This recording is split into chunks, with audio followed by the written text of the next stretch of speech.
제가 우리 본교회에서 박수 받고 설교하기는 처음인 것 같습니다. 제가 짧게 설교를 하려고 했는데 박수를 받고 보니까 박수값을 해야 되겠다라는 생각이 들어서 감사합니다. 사실 제가 본교회 헌신 예배는 잘 강단에 서지를 않습니다. 제가 한 12년 하다 보니까 헌신 예배 때 별로 전할 말씀이 없더라고요. 그래서 제가 오늘 부목사님들께 부탁을 하려고 했는데 또 부목사님이 저에게 공을 넘기는 바람에 제가 섰습니다. 그래도 기대하는 마음으로 우리가 말씀을 한번 상고해 보겠습니다. 영혼을 위한 닭고기 스프라는 책에 나오는 이야기인데요, 미국의 한 사회학 교수가 학생들에게 과제를 주었습니다. 볼티모어 빈민촌에 가서 청소년들을 조사해라, 그들이 앞으로 어떻게 될 것인지 미래를 평가하는 리포트를 내라 라는 그런 과제를 주었습니다. 학생들이 볼티모어 빈민촌에 가서 청소년들을 구석구석 세밀하게 조사를 해보니 모든 학생들의 결론이 동일했습니다. 이들의 미래는 캄캄하다, 이런 평가서를 내놓았습니다. 이제 시간이 25년이 지났습니다. 다른 교수가 어느 날 이 평가서를 보고 흥미를 갖게 됩니다. 그래서 자기가 가르치는 또 다른 학생들에게 이 볼티모어 빈민촌에 가서 그때 희망이 없다고 평가받았던 그 청소년들이 25년이 지난 지금 어떻게 되었는지를 조사해봐라. 200명을 표본 조사했는데 그중 220명은 이미 죽거나 다른 지역으로 이사를 갔습니다. 그리고 180명이 남아 있었는데 놀랍게도 이들 중에 176명이 인격적으로나 세상적으로 대단히 성공한 사람들이 되어 있었습니다. 변호사, 의사, 사업가, 사회적으로 많은 공헌을 하는 사람들로 성장해 있었습니다. 교수는 이 리포트를 받고 추가로 이런 과제를 내어주었습니다. 도대체 어떻게 해서 그렇게 나쁜 환경 중에 자란 사람들이 25년 전에 미래가 캄캄하다는 평가를 받았던 그 청소년들이 이렇게 성공적인 인생을 살 수 있는지 원인을 조사해봐라. 그래서 학생들이 또 조사를 해봤더니 그들 180명 모두가 공통적으로 얘기하는 한 선생님이 있었습니다. 그래서 교수는 수소문 끝에 이 선생님을 찾았습니다. 그리고 이제는 나이 든 노 교사에게 이 교수가 물었습니다. 선생님, 당신의 교육 방법은 무엇이었습니까? 아무리 보아도 성공할 길이 없는 그 청소년들, 그 아이들을 어떻게 이토록 훌륭하게 교육을 할 수 있었습니까? 그러자 이제는 나이 많이 드신 그 여교사가 안경을 닦으면서 이렇게 천천히 대답을 했다고 합니다. 나는 그저 그 아이들을 진정으로 사랑했을 뿐입니다. 그런 대답을 했다는 얘기가 그 책에 나옵니다. 아이들을 진정으로 사랑했던 한 교사의 헌신이 미래가 캄캄하다는 평가를 받았던 그 볼티모어 빈민촌의 아이들을 25년 후에는 굉장히 밝은 미래로 바꿔놓았던 것입니다. 여러분, 우리가 좋은 선생님을 만난다는 것은 인생의 대단한 축복입니다. 교회 안에서 좋은 기독 교사를 만난다는 건 역시 인생의 놀라운 축복 중에 하나입니다. 1986년 미국에서 전국 주일학교 교사 모범상을 받았던 가이 다우드란 선생님이 이런 말을 했습니다. 학생들이 가장 필요로 하는 것은, 교회학교 학생들이 가장 필요로 하는 것은 바로 그리스도와 그 학생들에게 온전히 헌신된 교사다. 우리는 교육관이 없어서라는 얘기를 합니다. 우리는 최첨단 기재자가 없기 때문이라는 얘기를 합니다. 그러나 정말 그 헌신된 교사는 학생들에게 가장 필요한 것은 예수 그리스도와 그리고 학생들에게 온전히 헌신된 그 선생님, 그 선생님이야말로 학생들에게 가장 필요로 하는 것이다, 그렇게 말하고 있는 것입니다. 오늘날 많은 사람들이 한국 교회가 침체기로 접어들었다는 얘기를 합니다. 그리고 그 위기 속에는 한국 교회 학교의 위기가 자리매김하고 있습니다. 마산에 있는 300명이 좀 넘게 모이는 그 교회에 주일학교 1학년부터 6학년 아이들이 채 30명이 되지 않는다는 그런 이야기들을 심심찮게 듣게 됩니다. 서울에 있는 교회들조차 교회 학교가 없어져 간다는 그런 보고들도 심심치 않게 듣게 됩니다. 그런데 우리는 참으로 의미 있는 그런 자료 하나를 접할 수가 있는데요, 1,000명의 크리스찬을 대상으로 그들이 언제 예수님을 만나게 되었는지 조사를 했습니다. 놀랍게도 20살 이전에 예수님을 알게 되었다는 사람이 55%였습니다. 그리고 20살부터 30세 사이가 337명, 30세에서 40세 사이가 114명, 그리고 60세 이상은 1명이 응답이 나왔습니다. 이렇게 볼 때 장기적이고 전략적인 관점에서 복음에 대해 가장 열려진 20대 미만의 우리 주일학교와 중고등부 학생들을 전략적으로 우리는 주목할 필요가 있는 것입니다. 우리는 그 세대에 한국교회 미래가 달려있다고 할 수 있는 것입니다. 여러분, 역사적으로도 많은 믿음의 인물들이 10살 그 어간에 예수를 믿고 또 헌신하는 이런 일화들을 발견할 수가 있습니다. 초대교회의 폴리갑은 9살 때 구원을 받았습니다. 조나단 에드워드는 7살 때 구원을 체험합니다. 모라비안 창설자인 진젠도르프 백작은 4살 때 구원의 은혜를 누렸다고 합니다. 유명한 주석가인 매튜 헨리는 11살 때 구원을 받았고, 스펄전 목사님은 12살 때 구원을 받았다고 합니다. 이런 점에서 그리스도와 학생들에게 온전히 헌신된 교사 한 사람이 20년 후, 30년 후에 한국교회의 미래라고 할 수가 있는 것입니다. 오늘 헌신하는 여러분 교사들 손에 여러분 교회의 20년 후가, 한국교회 20년, 30년 후가 달려있다고 해도 과언이 아닌 것입니다. 이런 점에서 오늘 읽은 본문 말씀은 우리 그리스도인 성도들에게 그리스도와 성도들에게 온전히 헌신된 목회자로서의 모습, 그리고 교사로서의 모델을 잘 보여주고 있습니다.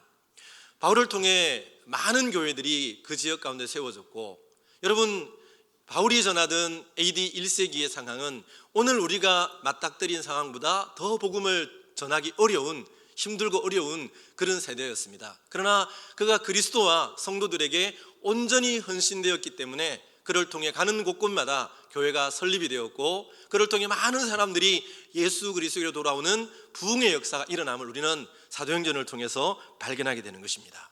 이런 점에서 오늘 본문에 나오는 사도 바울의 모습은 목회자들의 모델이 될 뿐만 아니라 오늘 헌신하는 교사들에게도 좋은 모델이 될 수 있다고 생각합니다. 그래서 오늘 본문을 통해서 우리가 바울을 통해 어떤 교사상을 발견할 수 있을까요? 저는 3가지를 말씀드리려고 합니다. 첫째는 청지기적 교사상을 발견하게 됩니다. 4절에 보면 오직 하나님께 옳게 여기심을 입어 복음을 위탁받았으니, 하나님께서 사도 바울에게 복음을 위탁해 주셨다. 하나님이 바울에게 복음을 맡겨주셨다. 그리고 바울은 위탁받은 이 복음의 말씀을 성도들에게 기탄 없이 상세하게 다 증거했습니다. 이 복음을 위탁받았다라는 말 속에는 청지기의 직분이 내포되어 있습니다. 여러분, 청지기는 종은 종이지만 일반 종과는 다릅니다. 종은 주인이 시키는 것만 하면 됩니다. 책임이 없습니다. 결정권이 없습니다. 그러나 청지기는 결정권이 있습니다. 책임적인 존재입니다. 스스로 판단하고 선택하고 결정합니다. 그리고 결과까지도 책임지는 종이 바로 청지기입니다. 하나님께서는 여러분들을 하나님의 나라의 자녀들을 복음으로 양육하는 그 청지기직으로 불러주신 거예요. 그러면 오늘 본문에 나오는 말씀처럼 나는 하나님을 기쁘시게 하였노라라는 사도 바울의 고백이 청지기로 부름받은 교사 우리 모두의 고백이 되어야 하는 것입니다. 여러분, 하나님께서는 바로 여러분들에게 하나님의 자녀들을 맡겨주셨습니다. 여러분에게 맡겨진 그 어린 영혼들을 보면서 이 아이들은 하나님 나라의 주인공들이다. 이 아이들은 하나님 나라의 공주와 왕자들이다. 이런 자부심, 이런 사명감이 여러분 속에 있습니까? 여러분, 옛날 조선시대에 왕세자를 가리키는 직분을 맡은 스승은 가문의 영광이었습니다. 그것은 평생 따라다니는 영광이었죠. 한낱 멸망할 수밖에 없는 왕조의 왕세자를 가르치는 그 스승의 자리도 그렇게 영광스러운 직분이었다면 영원히 있을 하나님 나라의 자녀들, 하나님 나라의 왕자와 공주들을 가르치는 그 일에 부름받은 교사 우리가 사명감, 자부심이 마땅히 있어야 되는 것 아니겠습니까? 나는 하나님께서 내게 복음을 맡겨주시고 하나님의 자녀들을 맡겨주셨다, 이런 자부심, 그리고 나는 지금 하나님 나라를 이 땅 가운데 침노케 하는 그 하나님 나라의 최전선에 서 있다는 그런 사명감, 그런 자부심과 사명감이 교사의 심장에는 또렷하게 새겨져 있어야 되는 것입니다. 우리가 잘 알고 있는 일화가 있지 않습니까? 미국의 백화점 왕이라 불렸던 존 워너메이커가 대통령으로부터 장관직을 제의받았습니다. 그러나 워너메이커는 처음에 거절을 합니다. 나는 교회학교 교사라는 일을 무엇보다 소중하게 생각합니다. 만약 장관직을 맡아서 아이들을 가르치지 못한다면 그것은 정말로 큰일입니다. 그러니 나는 장관직을 수행할 수 없습니다. 그러자 대통령이 그 교회학교 교사직을 수행할 수 있는 그런 일들을 허락해 줍니다. 그리고 그 장관직을 맡죠. 그리고 토요일마다 비행기를 타고 자기의 모교회로 가서 어린아이들을 가르쳤다는 거죠. 한 번은 기자들이 이분에게 묻습니다. 장관님, 장관직이 교회학교 교사직만도 못합니까? 라고 물었습니다. 그때 그는 이렇게 대답을 했다고 하죠. 교회학교 교사직은 내가 평생 동안 해야 할 본업입니다. 그러나 장관직은 한두 해 하다가 말 부업이지요. 이렇게 대답을 했다고 합니다. 여러분, 우리가 잘 알고 있는 지미 카터 대통령도 동일한 본을 보여주고 있지 않습니까? 이분이 퇴임 후에 자기의 모교에서 아이들을 가르치고 있는데 이분이 헤비타트 사랑의 집짓기 운동에 온전히 헌신을 합니다. 김대중 정부 때 그분이 한국을 방문합니다. 그 다음에 필리핀의 전 대통령도 참석하고 세계의 주요 인물들이 한국에 와서 땀을 흘리며 사랑의 집짓기에 참여합니다. 행사가 끝나고 우리나라의 대통령이 이들 모두를 청와대 만찬에 초대를 했습니다. 모두가 그 만찬에 참석을 했지만 지미 카터는 정중하게 거절을 했습니다. 이유가 무엇인 줄 아십니까? 자신이 맡고 있는 주일학교 아이들을 가르쳐야 하는 그 분반 공부를 감당하기 위해서 비행기를 타고 미국으로 가야 한다는 이유였습니다. 만약에 청와대 만찬에 참여한다면 자기에게 맡겨진 아이들을 가르칠 수 없기 때문에 자기는 부득이 청와대 만찬에 참여하지 못하고 미국으로 가야 한다는 것이죠. 여러분, 이것이 하나님께서 맡겨주신 청지기직에 대한 사명감이고 자부심입니다. 하나님이 내게 이 일을 맡겨주셨다. 내가 가르치는 아이들은 하나님 나라의 왕세자들이다.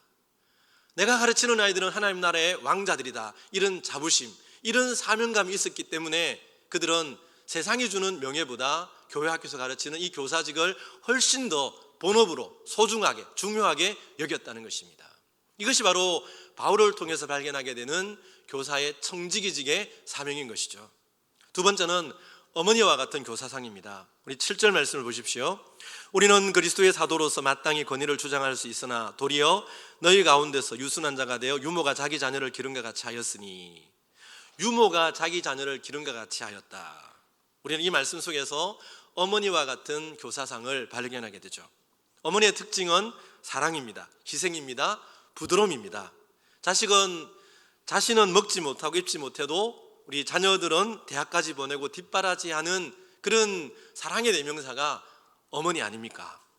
사도 바울은 어머니가 자기 어린 자녀들을 돌보듯이 그렇게 성도들을 사랑했다라고 말합니다. 8절을 보십시오. 우리 8절 말씀을 우리 함께 봉독해 보겠습니다. 시작. 우리가 이같이 너희를 사모하여 하나님의 복음뿐 아니라 우리의 목숨까지도 너희에게 주기를 기뻐함은 너희가 우리의 사랑하는 자 됨이라.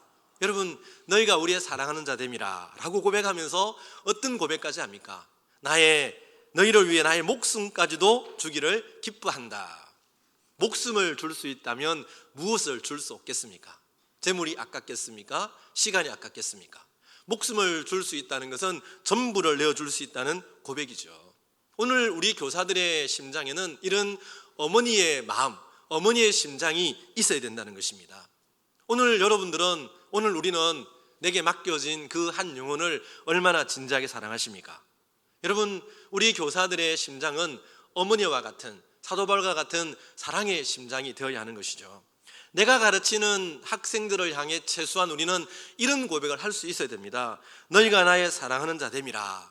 내가 너희를 위해 생명까지는 줄 수 없을지 모르지만 내가 너에게 시간을 줄게. 내가 너에게 물질을 줄게. 내가 너에게 에너지를 줄게. 내가 너에게 기도의 눈물을 줄게. 최소한 이 정도의 고백은 있어야 하는 것이 교사의 마음이라는 것입니다. 그런 어머니의 심장으로 교사들이 아이들을 접하고 가르칠 때 그 아이들은 하나님 나라의 보석과 같은 인물들로 변화되게 되는 거예요. 제가 우리 교회에서는 언젠가 한번 말씀을 드린 적이 있는데, 하버드 대학교의 교육대학원의 교수인 조세핀 김 교수가 쓴 교실 속 자존감이라는 책이 있습니다. 한번 교사들은 읽어보면 참 도움이 되는 책인데요, 이분은 목회자인 아버지를 따라서 8살 때 미국으로 이민을 갑니다. 학교에 갔는데 영어를 한마디도 못하는 거예요. 미국에서는 어떤 말로 공부를 합니까? 한글이 아니고 영어로 공부를 하는 거예요. 그러니까 한글만 쓰다가 미국에 갔으니 한마디도 알아들을 수가 없는 거예요. 하루 종일 멍한 바보처럼 앉아있다가 집으로 돌아오는 거예요. 얘가 반짝반짝 빛을 내는 시간은 미술 시간이에요. 미술 시간은 그림을 그리면 되니까. 그래서 첫 학기 성적표를 받았는데 미술만 A를 받고 나머지 과목은 전부가 올 F를 받아온 거예요. 그때부터 이 아이의 마음속에는 나는 아무 희망이 없는 멍청한 아이야 라는 그 자존감이 바닥을 치게 됩니다. 그런데 4학년 때 제닛 캡스라는 선생님을 만나게 됩니다. 이 선생님은 매일 쉬는 시간에 아이들이 놀이터에서 놀 때 선생님은 이 조세핀을 1대1로 영어를 가르쳐 줍니다. 그렇게 공부를 하던 어느 날 영어 낱말 퀴즈풀이를 하는데 선생님이 동그라미를 다 치고 숫자 100이라는 숫자를 딱 써놓고 원더풀 이렇게 칭찬을 해주는 거예요. 이 조세핀 김 교수의 표현을 빌리면 선생님이 100이라는 숫자를 써놓고 원더풀이라는 얘기를 해주는 순간 그의 마음속에 한 줄기 빛이 쫙 비치는 그런 은혜를 체험했다고 합니다. 그리고 그는 6개월 만에 영어를 마스터하게 되고 30년 후에는 세계 최고의 대학으로 불리는 하버드 대학교의 교수가 된 거죠. 교수가 된 후에 이분은 그때 선생님 잊지 못해 수소문을 하여 전화를 합니다. 그리고 기억나느냐고 물었더니 선생님은 또렷하게 네가 기억난다는 얘기를 전해줍니다. 선생님께 물었습니다. 선생님, 그때 그렇게 할 수 있었던 비결이 무엇이었습니까? 그러자 제니 캡스 선생님은 이렇게 대답을 했다고 합니다. 나는 지난 35년 동안 새벽마다 4시 30분에 일어나 집안 환경이 좋지 않은 아이들, 공부를 어려워하는 아이들, 부모가 없는 아이들을 위해 한 명 한 명 이름을 불러가며 기도했단다. 네가 우리 반일 때도 너를 위해 가장 많이 기도했었지. 여러분, 일반 학교에서도 그리스도에게 헌신된 한 사람이 그렇게 공부를 못하는 아이들, 문제가 있는 아이들, 낙심이 있는 아이들을 새벽 4시 반에 일어나 그들을 품고 기도하고 사랑하고 그들에게 다가갔을 때 그 아이들이 보석처럼 빛나는 아이들로 바뀌게 되었다는 거죠. 오늘 여러분들은 어머니의 심장으로 얼마나 학생들을 위해 기도하십니까? 아유 목사님, 자녀들을 위해서도 기도하지 못하는데 무슨 교회 학교 학생들까지 기도한단 말입니까? 이렇게 말하시면 곤란합니다. 여러분, 우리의 심장에는 우리의 자녀들뿐만 아니라 우리 교회 학교에서 가르치는 학생들 한 사람 한 사람 이름이 새겨져 있어야 됩니다. 우리 장로님들의 가슴 속에도 성도들 한 사람 한 사람의 이름이 새겨져 있어야 됩니다. 우리 구역장님들의 심장 속에도 그 구역원들의 이름 하나하나가 가슴 속에 새겨져 있어야 됩니다. 여러분, 구약의 제사장을 생각해 보십시오. 대제사장이 하나님 앞에 나아갈 때 그 가슴 부분에 흉패가 있습니다. 그 흉패에 12보석이 있고 그 12보석은 이스라엘의 12지파를 상징합니다. 그들은, 제사장은 그 12지파를, 그 이름들을 가슴에 새기고 그들을 가슴에 품고 하나님 앞에 나아가는 거예요. 하나님, 이 민족을 불쌍히 여겨 주십시오. 이 민족을 축복해 주십시오. 죄를 범했을 때는 마치 자신이 죄를 지은 것처럼 하나님 앞에 중보하며 눈물로 하나님 앞에 나아가지 않습니까? 여러분, 이것이 어머니의 심장을 가진 영혼의 제사장이에요. 교사는 바로 아이들의 이름을 가슴에 품고 그 아이들을 위해 눈물로 하나님 앞에 나아가야 하는 그런 자리에 서 있는 사람들이죠. 여러분, 이제부터 그 아이들을 가슴에 품고 하나님 앞에 무릎을 꿇으십시오. 여러분들이 기도하는 만큼, 여러분들이 그 아이들의 이름을 품고 눈물을 흘리는 만큼 그 아이들은 하나님 나라의 보석으로 변해가게 될 것입니다. 우리는 최소한 우리 자녀들을 향해, 우리가 가르친 아이들을 향해 너희가 우리의 사랑하는 자됨이라 라는 고백을 할 수 있어야 됩니다. 제가 목숨까지 줄 수 있다라는 헌신까지 말하지 않겠습니다. 최소한 기도할 수 있는 헌신, 최소한 하루에 한 번씩 우리의 아이들을 품고 기도할 수 있는 그 정도의 헌신, 그 정도의 헌신은 여러분, 교사라면 당연히 있어야 되는 것 아닙니까? 너희가 우리의 사랑하는 자됨이라. 여러분, 이것은 목회자의 고백만이 아니라 우리 장로님들, 우리 중직자들, 우리 구역장님들, 우리 교사들의 모든 고백이 되어야 하는 거예요. 그런 고백이 있을 때 어찌 교회가 부흥하지 않을 수가 있겠습니까? 그런 기도의 고백이 있는데 어떻게 성도들이 변하지 않을 수가 있겠습니까? 마지막 셋째로 오늘 본문은 아버지와 같은 교사상을 우리에게 보여주고 있습니다. 11절 말씀에 너희도 아는 바와 같이 우리가 너희 각 사람에게 아버지가 자기 자녀에게 하듯 권면하고 위로하고 경계하노니. 아버지가 자기 자녀에게 하듯. 여러분, 옛날 전통적인 아버지와 어머니의 역할은 엄부자친입니다. 어머니는 부드러운 사랑, 아버지는 엄한 사랑.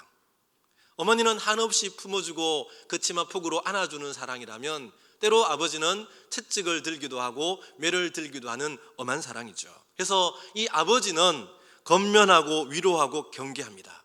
권면이란 무지함을 일깨워주는 가르침입니다. 위로는 격려입니다. 경계는 그릇됨을 일깨우는 훈계입니다.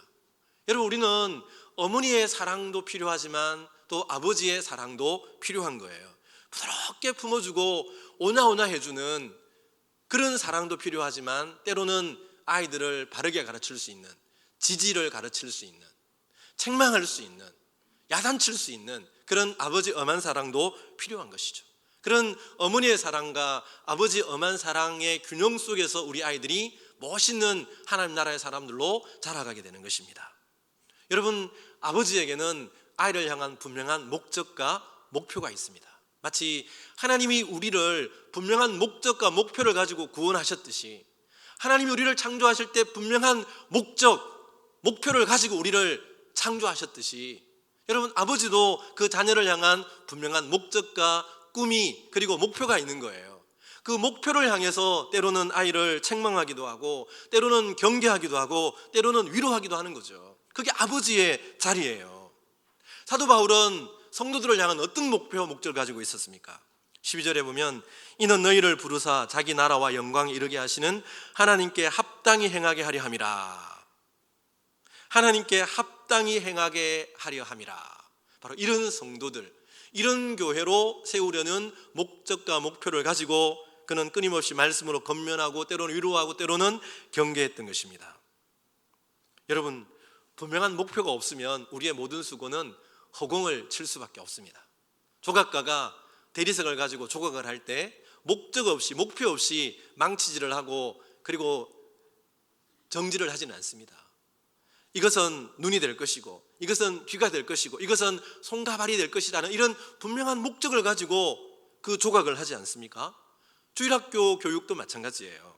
학생들을 향한 분명한 목적과 목표가 있어야 됩니다. 우리는 다 고신총회 산하에 속한 교회들이고 고신총회 산하에 속한 주일학교 교사들 아닙니까? 그러면 최소한 여러분들은 우리 고신총회가 교육위원회에서 우리가 가지고 있는 교회 학교의 교육 이념과 교육 목표가 무엇인지를 알고 있어야 되는 거예요. 제가 물어볼까요? 묻지 말까요? 자, 교육 이념입니다. 개혁주의 정신에 입각하여 웨스트민스터 표준들을 따라 하나님을 사랑하고 이웃을 사랑하는 그리스도인을 양성한다. 이게 여러분 고신 산하 모든 교회들의 교육 이념입니다. 간단하죠. 하나님을 사랑하고 이웃을 사랑하는 그리스도인으로 성장해 시키는 것, 양성해 가는 것. 이게 우리의 궁극적인 교육 이념이에요. 이것은 칠원교회나 어느 교회나 다 마찬가지 공통적인 교육 이념입니다. 그러면 구체적인 교육 목적은 무엇일까요? 성경을 가르쳐 첫째, 삼위일체 하나님을 바로 알고 사랑하며 섬기게 한다. 예배적 인격을 만들어주는 거죠. 둘째, 하나님의 형상인 사람을 이해하고 사랑하며 도우고 그리스도를 전하게 한다. 이것은 인하 협동적 인격입니다. 셋째, 자기의 존재 의의와 특수한 사명을 자각하여 자기 선 자리에서 맡은 일에 충성하게 한다. 이것은 문화적 인격입니다. 하나님을 사랑하는 예배자로 사람들을 사랑하는 인하 협동적인 인격으로 그리고 자기의 인생의 목적이 무엇인지를 아는 문화적 인격제로 온전하게 균형 잡히게 아이들을 키워가는 것, 이것이 바로 우리 고신총회 산하들이 가지고 있는 교육 목적입니다. 바로 이러한 그리스도를 육성하여 신앙과 정통과 생활의 순결을 겸비케 한다.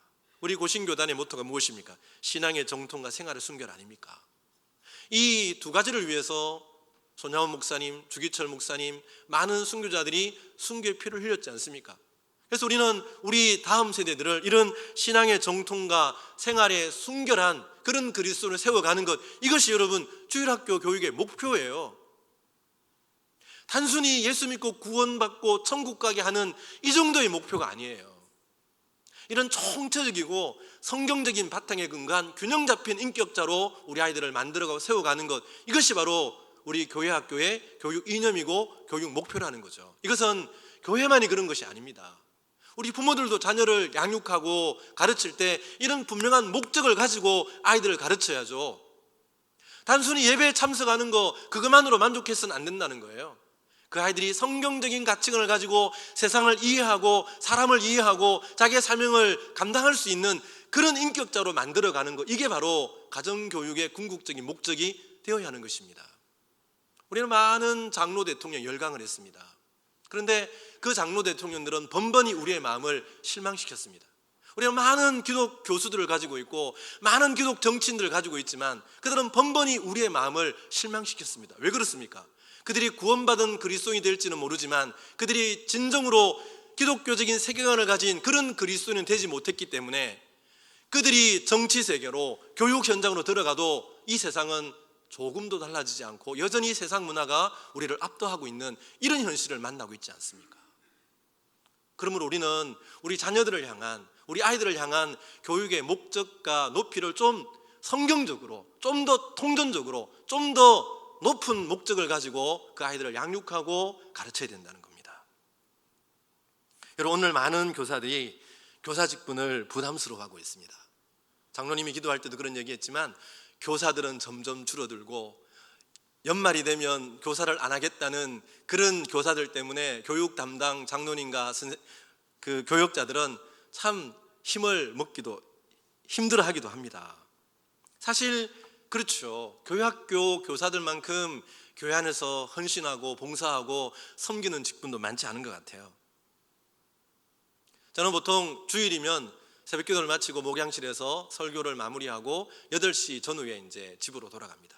그러면 그때 벌써 교회로 오는 그런 교사들이 있습니다. 여러분, 그렇게 와서 아이들을 가르치고 그것으로 끝납니까? 대부분의 교회들은 뭐 1인 3직을 감당하고 있죠. 새가족부로, 찬양대로, 뭐 또 여전도의 임원으로, 또 식당 봉사로, 이렇게 정말 주일이 쉬는 날이 아니라 모시는 날이 되어 버린 거예요. 그게 교사의 직분이에요. 여러분, 그런데 우리가 읽진 않았지만 이런 교사의 직분에 대해서 사도 바울은 우리와 같은 관점이 아니라 전혀 다른 관점으로 이 교사의 직분을 접근하고 있습니다. 우리 19절 20절 말씀을 한번 함께 봉독하겠습니다. 19절 20절 시작. 우리의 소망이나 기쁨이나 자랑의 면류관이 무엇이냐? 그가 강림하실 때 우리 주 예수 앞에 너희가 아니냐? 너희는 우리의 영광이요 기쁨이니라. 여러분, 우리는 내가 가르치는 지금의 아이들이 장차 어떻게 쓰임받을지 알 수 없어요. 여러분, 우리 교회 뒤편에 있는 손양원 기념관에 가면 생가가 복원되어 있고 그 생가 마루터에 손양원 정동상이 세워져 있습니다. 이 손양원은 7살 때 아버지를 따라 우리 교회에 출석하기 시작했습니다. 손양원은 어른이 되어서 키가 153cm밖에 안 되는 작은 그런 키를 가지고 있었습니다. 어른이 되어서 153cm밖에 안 되니까 7살의 소년 손양은 얼마나 작고 왜소하고 초라했을까요? 여러분, 그런데 그렇게 작고 왜소한 그 작은 손양훈이 훗날에 정말 전 세계를 감동시키는 사랑의 원자탄이 될 줄 누구 하나 상상이나 했겠습니까? 여러분, 그리고 보십시오. 그가 태어나 사랑으로 살다가 순교하고 많은 날들이 흐른 지금 이 시간, 여러분, 그가 태어나고 자라고 교회를 다녔던 이 현장이 어떻게 변해 있는지 우리가 지금 눈으로 목도하고 있지 않습니까? 방치되었던 개를 사육하던 그런 생가는 이제는 정말 많은 사람들이 방문하는 그런 한국 교회의 순례지가 된 것이죠. 그가 다녔던 칠원교회는 하나님의 놀라운 은혜 가운데 이렇게 멋있는 예배당을 건축할 수 있었습니다. 여러분, 이런 모든 근원에는 손양훈이라는 그 이름이 밑바탕이 되었기 때문에 이런 은혜의 역사가 가능할 수 있었던 것이죠. 오늘 여러분들이 가르치는 아이들이 장차 30년 후에 50년 후에 어떤 인물이 될지 우리는 단언하지 못합니다. 오늘 여러분들이 가르치고 있는 그 아이들이 빌리 그레이엄 같은 제2의 멋있는 전도자가 될 수도 있고 이 세상을 변화시키는 탁월한 정치인이 될 수도 있는 거예요. 내가 가르치는 아이들 중에 제2의 손양원이 나오지 않으리라는 법이 어디 있습니까? 그리고 그 한 사람은 말미암아 그가 자랐던 현장, 그가 자랐던 교회는 엄청난 모습으로 변하게 되는 꿈들을 우리는 꿀 수가 있게 되는 거예요. 그러니 여러분, 힘들어도 힘을 내시고 여러분 교사의 자리에서 봉사하고 충성하고 헌신하십시오. 그것은 정말 이 세상이 줄 수 없는 영광스러운 직분이기 때문입니다. 제가 마지막으로 여러분들에게 홍민기 목사님이 쓰신 교사의 힘이라는 책에 나오는 일부분을 소개하면서 오늘 말씀을 정리하려고 합니다. 선생님 힘내십시오라는 이런 제목으로 쓴 글인데 제가 일부만을 한번 소개해 보겠습니다. 만일 교회에서 다른 봉사를 한다면 칭찬받을 때가 더 많고 부담이 덜할 수 있습니다. 그러나 교사의 사역은 특별합니다. 우리는 영혼을 구하고 생명을 구하고 새 사람으로 변화시키는 이 엄청난 사역에 부르심을 받았습니다. 그러나 이 부르심에는 희생이 따릅니다. 시간과 물질, 마음의 희생이 따릅니다. 하지만 그 희생을 통해서 우리의 아이들은 살아날 것입니다. 복을 받을 것입니다. 세상적인 복이 모든 가치의 중심이 되어버린 이 시대에 교사인 당신이 우리의 아이들에게 하나님의 복이 어떠한 것인지 보여줄 수 있습니다. 희생 때문에 이 사역을 포기하지 마십시오. 아이들이 변화되어 새로운 모습으로 우리 앞에 서는 날, 우리는 그간의 모든 희생과 고난과 아픔을 잊어버릴 것입니다. 우리의 삶은 하나님의 역사를 경험할 때 가장 행복하기 때문입니다. 그것이 하나님의 역사입니다.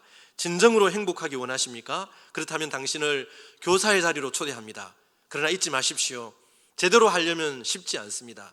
한 아이가 변화되면 이 세상이 변합니다. 그렇지만 한 아이가 변화되기까지 교사는 쉴 새 없이 기도하고 가슴 아파하며 부르짖어야 합니다. 때로는 기나긴 기다림에 지치기도 할 것입니다. 아무리 사랑을 주어도 교사의 사랑을 받아들이지 않는 아이들도 있을 것입니다. 그러나 우리는 포기할 수 없습니다. 왜냐하면 이 땅은 죄로 병들어 썩어가고 있고 이 땅의 회복은 우리 아이들의 회복에서 비롯될 것이기 때문입니다. 아이들이 회복될 때 비로소 이 땅에 소망이 있습니다. 여러분, 언젠가 여러분들이 가르치고 사랑하고 눈물을 흘린 그 학생들 한 사람 한 사람이 여러분의 영광이 되고 소망이 되고 자랑의 면류관이 되는 그날이 곧 올 것입니다. 우리의 소망이나 기쁨이나 자랑의 면류관이 무엇이냐? 그가 강림하실 때 우리 주 예수 앞에 너희가 아니냐? 너희는 우리의 영광이요 기쁨이니라. 이 소망을 바라보면서 우리도 사도 바울처럼 한 영혼을 품고 그를 위해 눈물로 기도하며 사랑의 가르침으로 헌신하고 봉사하고 섬기는 우리 모든 성도들, 그리고 오늘 헌신하는 교사 여러분이 될 수 있기를 주님의 이름으로 축원합니다.